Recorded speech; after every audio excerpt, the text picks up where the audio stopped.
ഇതാണ് കുരുവില്ലാത്ത നാരങ്ങായ.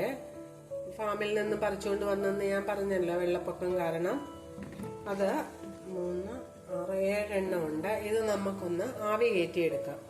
അതിനായിട്ട് ഒരു പാത്രത്തില് വെള്ളം വെച്ചിട്ട് ഇഡലിത്തട്ട് വെച്ച് അതിനകത്തോട്ട് വെച്ച് ആവി കയറ്റിയെടുക്കാം. നമുക്കൊന്ന് ഇതൊന്ന് വാട്ടിയെടുക്കുന്നതിനായിട്ട്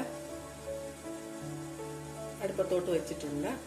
ശരിക്കും നാരങ്ങാച്ചാർ ഇടാനായിട്ട് പഴുത്ത നാരങ്ങയാണ് വേണ്ടത്. ഇപ്പം നമ്മള് ഈ നാരങ്ങയാണ് നമ്മുടെ കയ്യിലുള്ളത്.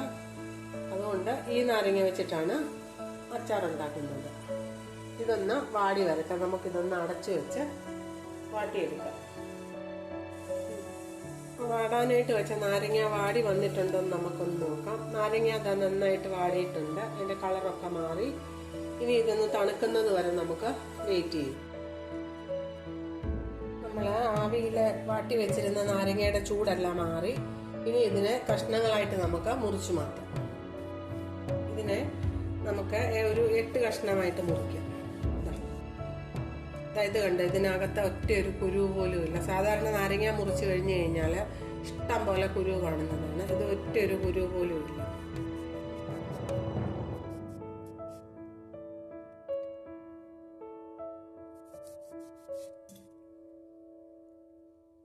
നല്ല നീരുമുള്ള ഒരു നാരങ്ങയായിരുന്നു. പക്ഷെ പഴുത്ത് കിട്ടിയിരുന്നെങ്കിൽ നല്ലതായിട്ട് കിട്ടിയേനമായിരുന്നു. വെള്ളപ്പൊക്കം വന്ന് എല്ലാ പ്ലാനും തെറ്റിപ്പോയി. ഇങ്ങനെ ബാക്കിയുള്ള നാരങ്ങ കഷ്ണവും കൂടി അരിഞ്ഞുകൊണ്ട് വരാം. നമ്മുടെ നാരങ്ങയെല്ലാം 8 കഷ്ണം വെച്ച ഒരു നാരങ്ങ 8 കഷ്ണമായിട്ട് അരിഞ്ഞു വെച്ചു. ഇനി ഇതിലേക്ക് നമുക്ക് ഉപ്പിട്ട് കൊടുക്കാം. ഉപ്പ് 2 പ്രാവശ്യമായിട്ട് ചേർക്കാം. ആദ്യമേ നമുക്ക് ഈ നാരങ്ങയ്ക്ക് ആവശ്യമുള്ള ഉപ്പ് ചേർക്കാം.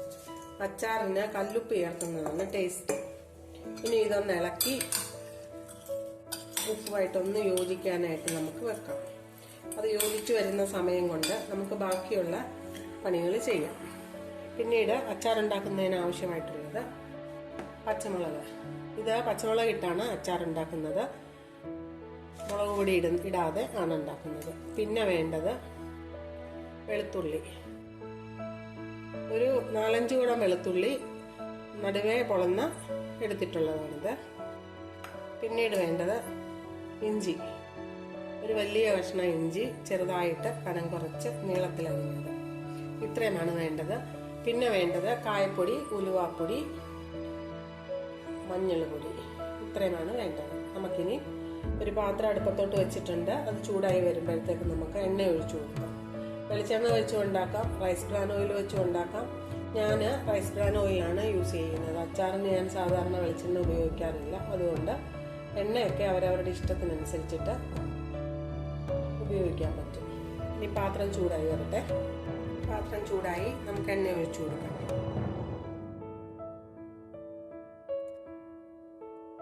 ഏകദേശം ഒരു 3 വലിയ സ്പൂണോളം എണ്ണ ഒഴിച്ചു കൊടുത്തു. ഇനി ഇതിലേക്ക് നമുക്ക് കടുക് ഇട്ട് കൊടുക്കാം.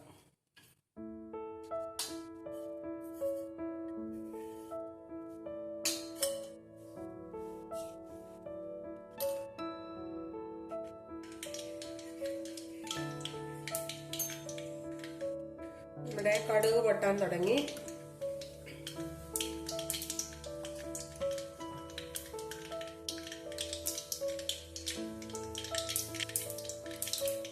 നമുക്കിതിലേക്ക് വെളുത്തുള്ളി ഇട്ട് കൊടുക്കാം.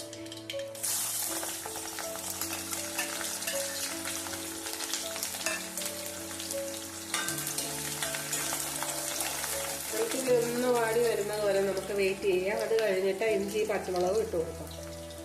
വെളുത്തുള്ളിയുടെ കളറൊക്കെ ഒന്ന് മാറി വരുന്നുണ്ട്. ഇനി ഇതിലേക്ക് നമുക്ക് ഇഞ്ചി ചേർത്ത് കൊടുക്കാം.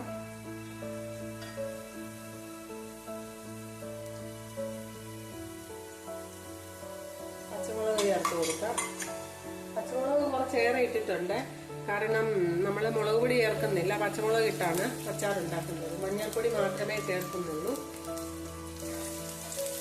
ഇനി ഇത് നന്നായിട്ട് നമുക്കൊന്ന് വഴറ്റിയെടുക്കാം.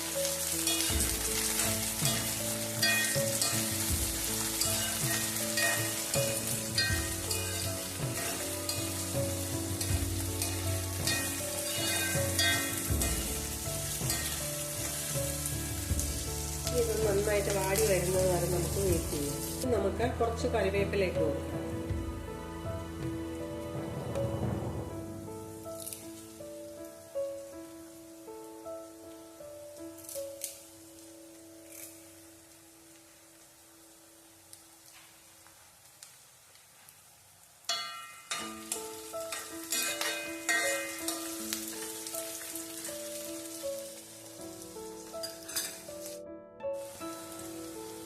നമ്മൾ വഴലാനായിട്ട് വെച്ചിരുന്ന ഇഞ്ചി, വെളുത്തുള്ളി, പച്ചമുളക് ഇതെല്ലാം നന്നായിട്ട് വഴന്നു വന്നിട്ടുണ്ട്.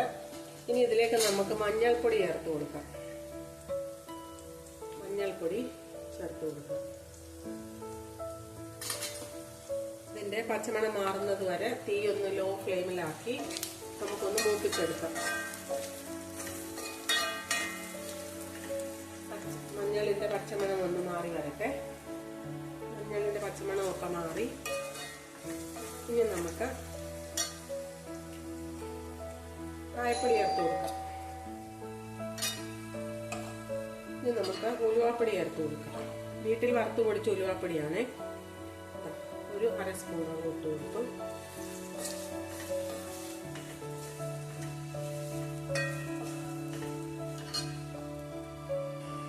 ഇനി നമുക്ക് ഈ ഇഞ്ചി വെളുത്തുള്ളിക്ക് ആവശ്യമായിട്ടുള്ള ഉപ്പ് ചേർത്ത് കൊടുക്കാം. കുറച്ച് ചേർത്ത് കൊടുക്കാം. വേണമെങ്കിൽ നമുക്ക് വീണ്ടും ചേർക്കാം. അച്ചാറെല്ലാം തയ്യാറായി കഴിഞ്ഞ് ഇനി ഇതിലേക്ക് നമ്മൾ അരിഞ്ഞു വെച്ചിരിക്കുന്ന നാരങ്ങ ഇട്ട് കൊടുക്കാം. കുറച്ച് സമയമേ ആയുള്ളെങ്കിലും ആ നീരെല്ലാം ഇറങ്ങി തുടങ്ങി.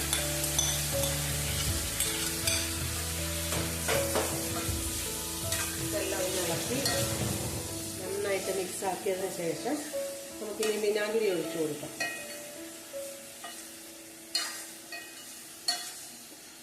ഇതൊരു 10-15 ദിവസം കഴിയുമ്പോഴത്തേക്ക് ഈ നാരങ്ങയും മുളകും ഇഞ്ചിയും വെളുത്തുള്ളിയും എല്ലാം കൂടെ നന്നായിട്ട് മിക്സായി നല്ല ടേസ്റ്റ് ആയിരിക്കും. വിനാഗിരിയുടെ ഒരു പുളിയും എല്ലാം കൂടെ വരുമ്പോൾ ഇനി നമുക്കിതിലേക്ക് വിനാഗിരി ഒഴിച്ചു കൊടുക്കാം.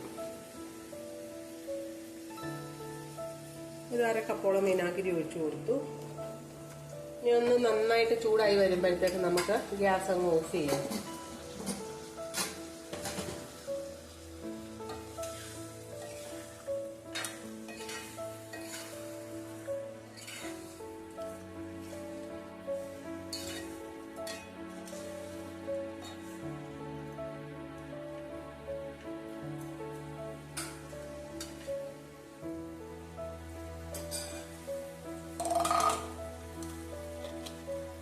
നമ്മുടെ വിനാഗിരിയൊക്കെ നന്നായിട്ട് തിളച്ചു വന്നു. നമുക്ക് ഗ്യാസ് അങ്ങ് ഓഫ് ചെയ്യാം. നമ്മൾ നാരങ്ങാച്ചാറിന്റെ ഗ്യാസൊക്കെ ഓഫ് ചെയ്തു. ഇനി ഇതിന്റെ ഈ പച്ച നാരങ്ങയായിരുന്നല്ലോ, കയ്പുണ്ടോ ഇല്ലയോ എന്നുള്ളത് നമുക്കറിയത്തില്ല. ആദ്യമായിട്ട് കിട്ടിയ നാരങ്ങയാണിത്. ഇതിന് കയ്പുണ്ടെങ്കിൽ അത് മാറാൻ വേണ്ടിയിട്ട് നമുക്ക് ഒരു 2 സ്പൂണ് പഞ്ചസാര ഇട്ട് കൊടുക്കാം.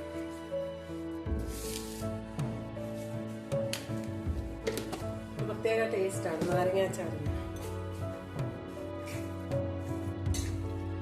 ഇതിന്റെ ചൂടൊക്കെ ആറി ഉപ്പൊക്കെ നോക്കി പാകമാണെങ്കിൽ നമുക്ക് ഒരു കുപ്പിയിൽ ആക്കി അടച്ച് വെച്ച് കഴിഞ്ഞാൽ എത്ര നാൾ വേണമെങ്കിലും ഇത് കേടാവാതെ ഇരുന്നോളൂ.